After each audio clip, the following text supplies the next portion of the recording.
ಹುಟ್ಟು, ಸಾವು, ದೇವರು, ಧರ್ಮ ಇವುಗಳ ಬಗ್ಗೆ ಯಾವತ್ತಾದರೂ ಯೋಚನೆ ಮಾಡಿದ್ದೀರಾ? ಇವುಗಳನ್ನು ತಿಳ್ಕೊಳ್ಳೋದು ಅಷ್ಟು ಸುಲಭ ಅಲ್ಲ. ಆದರೆ ಒಂದು ಸಲ ವ್ಯಕ್ತಿ ಇವುಗಳ ಬಗ್ಗೆ ತಿಳ್ಕೊಂಡ ಅಂದರೆ ಅವನದೇ ಆದ ಒಂದು ಜ್ಞಾನದ ಲೋಕದಲ್ಲಿ ಇರ್ತಾನೆ. ಪ್ರತಿಯೊಬ್ಬರು ಹೋರಾಡೋದು ಯಾವುದಕ್ಕೆ? ಶಾಂತಿ, ನೆಮ್ಮದಿಗೋಸ್ಕರ. ಕೆಲವೊಬ್ಬರು ಇದನ್ನು ಹಣದಲ್ಲಿ ಹುಡುಕ್ತಾರೆ, ಅಧಿಕಾರದಲ್ಲಿ ಹುಡುಕ್ತಾರೆ, ಇನ್ನು ಕೆಲವೊಬ್ಬರು ಹೆಸರು ಮಾಡೋದರಲ್ಲಿ ಹುಡುಕ್ತಾರೆ. ಆದರೆ ನಿಜವಾಗ್ಲೂ ಶಾಂತಿ, ನೆಮ್ಮದಿ ಸಿಗೋದು ಜ್ಞಾನದಿಂದ ಮಾತ್ರ. ಜ್ಞಾನ ಎಷ್ಟು ಪವರ್ಫುಲ್ ಅಂದರೆ ನೋಡಿ, ಒಬ್ಬ ವ್ಯಕ್ತಿಗೆ ಜ್ಞಾನೋದಯ ಆಯಿತು ಅಂದರೆ ಆ ವ್ಯಕ್ತಿ ಶಾಂತಿ, ನೆಮ್ಮದಿಯಿಂದ ಇರ್ತಾನೆ. ಆ ವ್ಯಕ್ತಿಯ ಸುತ್ತಮುತ್ತ ಇರೋ ಜನರು ಕೂಡ ಶಾಂತಿ, ನೆಮ್ಮದಿಯಿಂದ ಇರ್ತಾರೆ. ನೋಡಿ, ಕೆಲವು ವ್ಯಕ್ತಿಗಳನ್ನು ನಾವು ಮಹಾಪುರುಷರು ಅಂತ ಹೇಳಿ ಕರಿತೀವಿ. ಅವರ ಒಂದು ಮಾತುಗಳನ್ನು, ಅವರ ಒಂದು ಜೀವನ ಚರಿತ್ರೆಯನ್ನು ಜನ ಆವಾಗಲೂ ನೆನಪು ಮಾಡ್ಕೊತಾ ಇದ್ರು, ನಾವು ಇವಾಗಲೂ ನೆನಪು ಮಾಡ್ಕೊತಾ ಇದ್ದೀವಿ, ಮುಂದೇನೂ ಕೂಡ ಜನ ಅವರನ್ನು ನೆನಪು ಮಾಡ್ಕೊತಾ ಇರ್ತಾರೆ. ಈ ಪ್ರಪಂಚ ಅಂತ್ಯ ಆಗೋವರೆಗೂ ಅವರ ಒಂದು ಮಾತುಗಳು, ಜೀವನ ಶೈಲಿ ಜನರ ಒಂದು ಮನಸ್ಸಲ್ಲಿ ಹಾಗೆ ಇರ್ತವೆ. ಕಾರಣ ಅವರು ಗಳಿಸಿದಂಥ ಜ್ಞಾನ. ನೋಡಿ, ಮನುಷ್ಯ ಎಷ್ಟೇ ಹಣ ಸಂಪಾದನೆ ಮಾಡಲಿ, ಅಧಿಕಾರದಲ್ಲಿರಲಿ, ಕೊನೆಗೆ ಎಲ್ಲವೂ ಆ ವ್ಯಕ್ತಿಯ ಜೊತೆಗೆ ಅಂತ್ಯ ಆಗ್ತವೆ. ಆದರೆ ಜ್ಞಾನ ಹಾಗಲ್ಲ, ವ್ಯಕ್ತಿಯಿಂದ ವ್ಯಕ್ತಿಗೆ ಬೆಳಿತಾನೆ ಹೋಗುತ್ತೆ. ಜ್ಞಾನವನ್ನು ಗಳಿಸಬೇಕು ಅಂದರೆ ಏನು ಮಾಡಬೇಕು ನೋಡಿ, ನಿಮಗೊಂದು ಸಣ್ಣದಾದ ಒಂದು ಕತೆ ಹೇಳ್ತೀನಿ. ಒಬ್ಬ ವ್ಯಕ್ತಿ ಒಬ್ಬ ಗುರು ಹತ್ರ ಹೋಗ್ತಾನೆ. ಹೋಗಿ, ಗುರುಗಳೇ, ನಾನು ಜ್ಞಾನವನ್ನು ಸಂಪಾದನೆ ಮಾಡಬೇಕು ಅಂತ ಹೇಳ್ತಾನೆ. ಅದಕ್ಕೆ ಗುರುಗಳು ಒಂದು ನದಿ ಹತ್ರ ಕರ್ಕೊಂಡು ಹೋಗ್ತಾರೆ. ನದಿಯಲ್ಲಿ ಆ ವ್ಯಕ್ತಿಯನ್ನು ಮುಳುಗಿಸಿ ಎದ್ದೋಡಿಸ್ತಾರೆ. ಮತ್ತು ಇನ್ನೂ ನೀರಲ್ಲಿ ಮುಳುಗಿಸಿ ಸ್ವಲ್ಪ ಹೊತ್ತು ಹಾಗೆ ಹಿಡ್ಕೊಂಡು ಮತ್ತೆ ವ್ಯಕ್ತಿಯನ್ನು ಮೇಲೆ ಎತ್ತುತ್ತಾರೆ. ಆಗ ಆ ವ್ಯಕ್ತಿಗೆ ಕೇಳ್ತಾರೆ, ನೀನು ನೀರಲ್ಲಿ ಇದ್ದಾಗ ನಿನಗೆ ಮೊದಲು ಯಾವುದು ಬೇಕು ಅನ್ನಿಸ್ತು ಅಂತ ಕೇಳ್ತಾರೆ. ಆಗ ವ್ಯಕ್ತಿ ಗಾಳಿ ಅಂತ ಹೇಳ್ತಾನೆ. ಆವಾಗ ಗುರುಗಳು ಹೇಳ್ತಾರೆ, ನೀನು ಜ್ಞಾನ ಸಂಪಾದನೆ ಮಾಡಬೇಕು ಅಂತ ಅಂದರೆ ನಿನಗೆ ಜೀವನದಲ್ಲಿ ಅದು ತುಂಬ ಮುಖ್ಯ ಅನ್ನಿಸ್ಬೇಕು. ಅದು ಇಲ್ಲ ಅಂದರೆ ನಿನಗೆ ಜೀವನನೇ ಇಲ್ಲ ಅಂತ ಹೇಳಿ ನಿನಗೆ ಅನ್ನಿಸ್ಬೇಕು. ಆಗಿದ್ದಾಗ ಮಾತ್ರ ನೀನು ಜ್ಞಾನವನ್ನು ಸಂಪಾದನೆ ಮಾಡೋಕ್ಕೆ ಸಾಧ್ಯ ಅಂತ ಹೇಳ್ತಾರೆ. ಹಾಗಾಗಿ ನೀವು ಜ್ಞಾನವನ್ನು ಒಂದು ಆಪ್ಷನ್ ಆಗಿ ಇಟ್ಕೋಬೇಡಿ.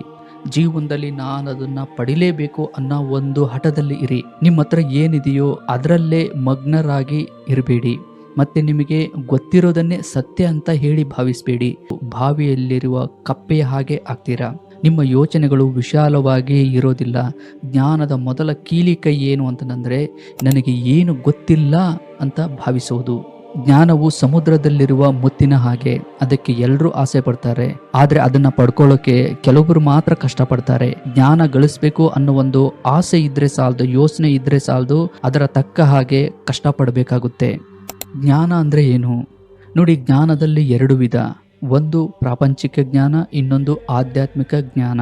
ಪ್ರಾಪಂಚಿಕ ಜ್ಞಾನ ಅಂತಂದರೆ ಕಣ್ಣಿಗೆ ಕಾಣಿಸುವ ಈ ಭೌತಿಕ ಜಗತ್ತಿನಲ್ಲಿ ಬದುಕಲು ಬೇಕಾದ ಜ್ಞಾನ. ಇದರಲ್ಲಿ ಗಣಿತ, ವಿಜ್ಞಾನ, ಇತಿಹಾಸ, ವೃತ್ತಿಪರ ಕೌಶಲ್ಯಗಳು ಬರ್ತವೆ. ಇವುಗಳನ್ನು ಶಾಲಾ ಕಾಲೇಜುಗಳ ಮುಖಾಂತರ ಕಲಿಯಬಹುದು. ಇವುಗಳಿಂದ ಹಣ ಗಳಿಸಬಹುದು, ಹೆಸರು ಕೂಡ ಮಾಡಬಹುದು. ಜೀವನಕ್ಕೆ ಬೇಕಾದ ಭೌತಿಕ ಸೌಲಭ್ಯಗಳನ್ನು ಪಡೆಯಬಹುದು. ಉದಾಹರಣೆಗೆ ಮನೆ, ಕಾರು, ಬಟ್ಟೆ ಇತ್ಯಾದಿ. ಆಧ್ಯಾತ್ಮ ಜ್ಞಾನ ಅಂದರೆ ಅಂತರಂಗಕ್ಕೆ ಸಂಬಂಧಪಟ್ಟಿದ್ದು, ತನ್ನನ್ನು ತಾನು ಅರಿಯೋದು.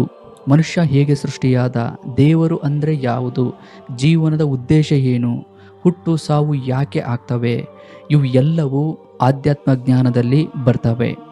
ಈ ಜ್ಞಾನವನ್ನು ಹೇಗೆ ಪಡೆಯೋದು ನೋಡಿ, ಒಂದೊಂದಾಗಿ ಹೇಳ್ತಾ ಹೋಗ್ತೀನಿ. ಮೊದಲು ಧ್ಯಾನದ ಮುಖಾಂತರ ಜ್ಞಾನವನ್ನು ಪಡೆಯಬಹುದು. ಧ್ಯಾನ ಅಂತಂದರೆ ಕಣ್ಣು ಮುಚ್ಚಿ ಹಾಗೆ ಕುಳಿತುಕೊಳ್ಳೋದಲ್ಲ. ಧ್ಯಾನ ಅಂದರೆ ಚಿಂತನೆ ಮಾಡೋದು. ಮನಸ್ಸು ನೆನಪುಗಳಲ್ಲಿ, ಭವಿಷ್ಯದ ಆತಂಕಗಳಲ್ಲಿ ಮುಳುಗಿರುತ್ತೆ. ಈ ಮನಸ್ಸಿನ ಓಟವನ್ನು ನಿಲ್ಲಿಸಿ ಏಕಾಗ್ರತೆಯಿಂದ ಒಂದು ವಿಷಯದ ಬಗ್ಗೆ ಗಾಢವಾಗಿ ಚಿಂತನೆ ನಡೆಸೋದು. ಉದಾಹರಣೆ ಹೇಳಬೇಕು ಅಂದರೆ ಸುತ್ತಮುತ್ತ ಪ್ರಕೃತಿಯನ್ನು ನೋಡಿ ಇದು ಹೇಗೆ ಕೆಲಸ ಮಾಡ್ತಾ ಇದೆ, ಇದರಿಂದ ಯಾವುದಾದ್ರು ಒಂದು ಶಕ್ತಿ ಇದೆಯಾ ಅಂತ ಚಿಂತನೆ ನಡೆಸೋದು. ನೋಡಿ, ಒಂದು ನೆನಪಿರಲಿ, ಜ್ಞಾನ ಬೇಕು ಅಂದರೆ ಮೊದಲು ಪ್ರಶ್ನೆಗಳನ್ನು ಹಾಕೋಬೇಕು ಅಥವಾ ಮತ್ತೊಬ್ಬರನ್ನ ಪ್ರಶ್ನೆಗಳನ್ನು ಕೇಳಬೇಕು. ಪ್ರಶ್ನೆ ಮಾಡದ ಹೊರತು ಒಂದು ವಿಷಯದಲ್ಲಿರುವ ಸತ್ಯ ಅಸತ್ಯ ನಮಗೆ ಗೊತ್ತಾಗೋದಿಲ್ಲ. ಪ್ರಶ್ನೆ ಮಾಡೋದ್ರಿಂದ ಆಲೋಚನೆ ಶಕ್ತಿ ಕೂಡ ಹೆಚ್ಚಾಗುತ್ತೆ. ಸಡನ್ನಾಗಿ ಯಾವುದನ್ನು ನಂಬಕ್ಕೆ ಹೋಗಬೇಡಿ. ಯಾವುದನ್ನು ನೀವು ಸಡನ್ನಾಗಿ ನಂಬ್ತಿರೋ ಅದ್ರ ಮೇಲೆ ನೀವು ಆಲೋಚನೆ ಮಾಡೋದಿಲ್ಲ. ಏಕೆಂದರೆ ನೀವು ಒಂದನ್ನು ನಂಬಿರ್ತೀರಿ ಅಂದರೆ ನೀವು ಅದನ್ನು ಒಪ್ಕೊಂಡಾಗೆ. ಕುರುಡು ನಂಬಿಕೆಗಳು ಇದ್ದಲ್ಲಿ ವ್ಯಕ್ತಿ ಬುದ್ಧಿಯನ್ನು ಉಪಯೋಗಿಸೋದಿಲ್ಲ, ಅಂದರೆ ಆಲೋಚನೆ ಶಕ್ತಿಯಲ್ಲಿ ಕೆಲಸ ಮಾಡೋದಿಲ್ಲ. ಧ್ಯಾನ ಅಂದರೆ ಇಷ್ಟೇ, ಒಂದು ವಿಷಯನ ಇಟ್ಕೊಂಡು ಏಕಾಗ್ರತೆಯಿಂದ ಅದರ ಬಗ್ಗೆ ಚಿಂತನೆ ನಡೆಸಿ ಅದರಲ್ಲಿರುವ ಸತ್ಯ ಅಸತ್ಯಗಳನ್ನು ತಿಳಿಯುವುದು. ಮತ್ತು ಇನ್ನೊಂದು ಆತ್ಮಾವಲೋಕನ. ಆತ್ಮಾವಲೋಕನ ಅಂದರೆ ಹೊರಗಿನ ವಿಷಯಗಳನ್ನು ನಮ್ಮ ಒಳಗಡೆ ತಗೊಂಡು ಅವುಗಳ ಬಗ್ಗೆ ಆಲೋಚಿಸುವಂಥದ್ದು. ಆಳವೇ ಎತ್ತರ ಅಂತ ಹೇಳ್ತಾರೆ. ಅಂದರೆ ವ್ಯಕ್ತಿ ಎಷ್ಟು ತನ್ನ ಅಂತರಂಗದಲ್ಲಿ ಆಳವಾಗಿ ಯೋಚಿಸ್ತಾನೋ ಅಷ್ಟು ಜ್ಞಾನದ ಎತ್ತರಕ್ಕೆ ಬೆಳಿತಾನೆ ಅಂತ ಅರ್ಥ. ಇದನ್ನು ಇನ್ನೊಂದು ಸ್ವಲ್ಪ ಅರ್ಥ ಆಗೋ ರೀತಿಯಲ್ಲಿ ಹೇಳಬೇಕು ಅಂದರೆ ನೋಡಿ, ಭೂಮಿಯ ಒಳಗಡೆ ಮರದ ಬೇರುಗಳು ಎಷ್ಟು ಆಳವಾಗಿ ಬೆಳಿತಾವೋ ಅಷ್ಟೇ ಎತ್ತರಕ್ಕೆ ಮರ ಕೂಡ ಬೆಳೆಯುತ್ತೆ ಅಂತ ಹೇಳ್ತಾರೆ. ಹಾಗೆ ಮನುಷ್ಯ ಕೂಡ ತನ್ನ ಅಂತರಂಗದಲ್ಲಿ ಎಷ್ಟು ಗಾಢವಾಗಿ ಯೋಚನೆ ಮಾಡ್ತಾನೋ ಅಷ್ಟು ಜ್ಞಾನೋದಯ ಅವನಿಗೆ ಆಗ್ತಾ ಹೋಗುತ್ತೆ. ಹಾಗಾಗಿ ಆತ್ಮಾವಲೋಕನದಲ್ಲಿ ಹೆಚ್ಚು ಆಲೋಚನಾ ಶಕ್ತಿಯನ್ನು ಉಪಯೋಗಿಸಬೇಕಾಗುತ್ತೆ. ಆಲೋಚನೆಗಳು, ಭಾವನೆಗಳು ಮತ್ತು ನಿರ್ಧಾರಗಳನ್ನು ನಾವು ಕನ್ನಡಿಯಲ್ಲಿ ನೋಡಿಕೊಳ್ಳುವಂತೆ ಅವುಗಳನ್ನು ನೋಡ್ಕೋಬೇಕು. ನೋಡಿಕೊಳ್ಳೋದು ಅಷ್ಟೇ ಅಲ್ಲ, ಅವುಗಳನ್ನು ಪರೀಕ್ಷಿಸಬೇಕು. ಸಾಮಾನ್ಯವಾಗಿ ಬೇರೆಯವರ ತಪ್ಪನ್ನು, ಹೊರಗಿನ ಪ್ರಪಂಚದ ಘಟನೆಗಳನ್ನು ವಿಮರ್ಶೆ ಮಾಡ್ತಿರ್ತೀವಿ. ಆದರೆ ಇಲ್ಲಿ ನಮ್ಮ ಬಗ್ಗೆ ನಾವೇ ವಿಮರ್ಶೆ ಮಾಡ್ಕೋಬೇಕಾಗುತ್ತೆ. ಒಬ್ಬರ ಜೊತೆ ಅತಿ ಹೆಚ್ಚಾಗಿ ಕೋಪದಿಂದ ವರ್ತಿಸಿದಾಗ ನಾನು ಯಾಕೆ ಹೆಚ್ಚಾಗಿ ಕೋಪ ಮಾಡಿಕೊಂಡೆ, ಅದರ ಒಂದು ಕಾರಣವನ್ನು ಹುಡುಕಬೇಕು. ಅತಿ ಹೆಚ್ಚು ಕೋಪ ಮಾಡಿಕೊಳ್ಳೋದ್ರಿಂದ ಮನಸ್ಥಿತಿ ಹಾಳಾಗುತ್ತೆ, ಅನಾಹುತಗಳು ಕೂಡ ನಡೀಬಹುದು. ಹಾಗಾಗಿ ಕೋಪದ ಕಾರಣವನ್ನು ಕಂಡುಹಿಡಿದು ಅದನ್ನು ಹತೋಟಿಯಲ್ಲಿ ಇಡಬೇಕಾಗುತ್ತೆ. ಜೀವನದ ಉದ್ದೇಶ ಏನು, ನಾನು ಇಲ್ಲಿ ಯಾಕೆ ಬದುಕ್ತಾ ಇದ್ದೀನಿ, ನಾನು ಹೇಗೆ ಬದುಕಬೇಕು, ಇವುಗಳ ಬಗ್ಗೆ ಯೋಚಿಸಬೇಕು. ನೋಡಿ, ಯಾವುದೇ ವಸ್ತುವಾಗಿರಲಿ ಅದ್ರ ಬಗ್ಗೆ ನಾವು ಸರಿಯಾಗಿ ತಿಳ್ಕೊಳ್ಳಿಲ್ದೇ ಯೂಸ್ ಮಾಡಿದರೆ ಅದು ಬೇಗ ಹಾಳಾಗುತ್ತೆ, ತುಂಬ ದಿವಸ ಬಾಳಿಕೆ ಬರೋದಿಲ್ಲ. ಜೀವನ ಕೂಡ ಹಾಗೇನೆ. ಜೀವನಕ್ಕೆ ಅದರದ್ದೇ ಆದ ನಿಯಮಗಳು ಇರ್ತವೆ. ಇವುಗಳನ್ನು ದಾಟಿ ನಮಗೆ ಇಷ್ಟ ಬಂದಂಗೆ ನಾವು ಬದುಕೋಕ್ಕೆ ಹೋದರೆ ಅನೇಕ ಕಷ್ಟಗಳು, ಸಂಕಷ್ಟಕ್ಕೆ ಸಿಕ್ಕಾಕ್ಕೊಂತೀವಿ. ನಾನು ಮಾಡೋ ಕೆಲಸ ನನಗೆ ಸಂತೋಷ ಕೊಡ್ತಾ ಇದೆಯಾ, ಅದರಲ್ಲಿ ನಾನು ನೆಮ್ಮದಿಯಾಗಿದ್ದೀನಾ ಅನ್ನೋದ್ರ ಬಗ್ಗೆ ಯೋಚಿಸಬೇಕು. ಮಾಡುವ ಕೆಲಸಗಳು ಹಣ ಅಷ್ಟೇ ತಂದು ಕೊಡೋದಿಲ್ಲ, ಅವು ನಮ್ಮ ಅಂತರಂಗಕ್ಕೆ ಪ್ರಭಾವ ಬೀರ್ತವೆ. ಕೆಲಸ ಒಳ್ಳೆಯದಾಗಿದ್ದರೆ, ನ್ಯಾಯವಾಗಿದ್ದರೆ ದೈಹಿಕವಾಗಿ ಮತ್ತು ಮಾನಸಿಕವಾಗಿ ವ್ಯಕ್ತಿ ಆರಾಮಾಗಿ ಇರ್ತಾನೆ. ಮತ್ತು ನಿಮ್ಮ ಗುಣಗಳ ಬಗ್ಗೆ ಆಲೋಚನೆ ಮಾಡಿ. ನಿಮ್ಮನ್ನು ನೀವು ಬದಲಾವಣೆ ಮಾಡಿಕೊಳ್ಳಿಲ್ಲ ಅಂದರೆ ಪ್ರಪಂಚದಲ್ಲಿರುವ ಯಾವ ಶಕ್ತಿನೂ ಕೂಡ ನಿಮ್ಮನ್ನು ಬದಲಾವಣೆ ಮಾಡೋದಿಲ್ಲ. ಇನ್ನೊಂದು ಮುಖ್ಯವಾದದ್ದು, ದೇವರು ಧರ್ಮದ ವಿಷಯದಲ್ಲಿ ಗಾಢವಾಗಿ ಯೋಚನೆ ಮಾಡಿ. ಯಾಕೆಂದರೆ ನಂಬಿಕೆಗಳು ನೂರಾರು ಇರ್ಬೋದು, ಬೇರೆ ಬೇರೆ ಇರ್ಬೋದು, ಆದರೆ ಸತ್ಯ ಮಾತ್ರ ಒಂದೇ ಇರುತ್ತೆ. ಆ ಸತ್ಯನ ಅರಿತು ಧ್ಯಾನ ಮಾಡಬೇಕಾಗುತ್ತೆ. ಆಗ ಮಾತ್ರ ನೀವು ಸರಿದಾರಿಯಲ್ಲಿ ಇರೋಕ್ಕೆ ಸಾಧ್ಯ. ಇಲ್ಲ ಅಂದರೆ ಮೂಢನಂಬಿಕೆಗಳು, ಅಂಧವಿಶ್ವಾಸ ನಿಮ್ಮನ್ನು ಆವರಿಸಿಕೊಳ್ಳುತ್ತೆ. ಹೀಗೆ ಆತ್ಮಾವಲೋಕನ ಮಾಡಿಕೊಳ್ಳೋಕೆ ದಿನದಲ್ಲಿ 10 ನಿಮಿಷನಾದರೂ ನೀವು ಒಂಟಿಯಾಗಿ ಮೌನವಾಗಿ ಕೂತ್ಕೋಬೇಕಾಗುತ್ತೆ. ಇಡೀ ದಿನದಲ್ಲಿ ಆದ ಘಟನೆಗಳನ್ನು ನೆನಪಿಸ್ಕೊಳ್ಳಿ. ನೀವು ನಡೆಸಿಕೊಂಡ ರೀತಿ ಸರಿನಾ ತಪ್ಪಾ, ಹೀಗೆ ನಿಮ್ಮನ್ನು ನೀವೇ ವಿಮರ್ಶೆ ಮಾಡಿಕೊಳ್ಳಿ. ಹೀಗೆ ಆತ್ಮಾವಲೋಕನ ಮಾಡಿಕೊಳ್ಳೋದ್ರಿಂದ ನಿಮ್ಮ ತಪ್ಪುಗಳು ನಿಮಗೆ ಗೊತ್ತಾಗ್ತವೆ. ಆಗ ನೀವು ಅವುಗಳನ್ನು ತಿದ್ದುಕೋಬಹುದು. ಇದರಿಂದ ನಿಮ್ಮ ಬಗ್ಗೆ ನಿಮಗೆ ಕ್ಲಾರಿಟಿ ಇರುತ್ತೆ. ಆಗ ನೀವು ಸರಿಯಾದ ನಿರ್ಧಾರಗಳನ್ನು ತಗೊತೀರಾ. ಮನಸ್ಸಿನ ಆಳದಲ್ಲಿ ಭಯ, ಆತಂಕ ಏನಾದ್ರು ಅಡಗಿದ್ರೆ ಅವುಗಳ ಮೂಲವನ್ನು ಕಂಡುಹಿಡಿದು ಅವುಗಳನ್ನು ದೂರ ಮಾಡ್ಕೊತೀರಾ. ಧಾರ್ಮಿಕ ಪುಸ್ತಕಗಳನ್ನು ಓದಿ. ಧರ್ಮಗ್ರಂಥಗಳು ಸಾವಿರಾರು ವರ್ಷಗಳ ಹಿಂದೆ ಬರೆಯಲ್ಪಟ್ಟಿರುತ್ತವೆ. ಅಂದಿನ ಸಾಮಾಜಿಕ ಪರಿಸ್ಥಿತಿ ಬೇರೆಯಾಗಿರುತ್ತೆ. ಆದ್ದರಿಂದ ಅದರಲ್ಲಿರುವ ಪದಗಳನ್ನು ಅಕ್ಷರಶಃ ಪಾಲಿಸುವ ಬದಲು ಆ ಸಂದೇಶದ ಅಂತರಾರ್ಥ ಏನು ಎಂದು ಗಮನಿಸಿ. ಯಾವುದೇ ಧರ್ಮಗ್ರಂಥದಲ್ಲಿ ಒಂದು ವರ್ಗದ ವಿರುದ್ಧ ತಾರತಮ್ಯದ ಮಾತುಗಳು ಕಂಡರೆ ಅವುಗಳನ್ನು ಆ ಕಾಲದ ಸಾಮಾಜಿಕ ಮಿತಿಗಳು ಎಂದು ಪರಿಗಣಿಸಿ.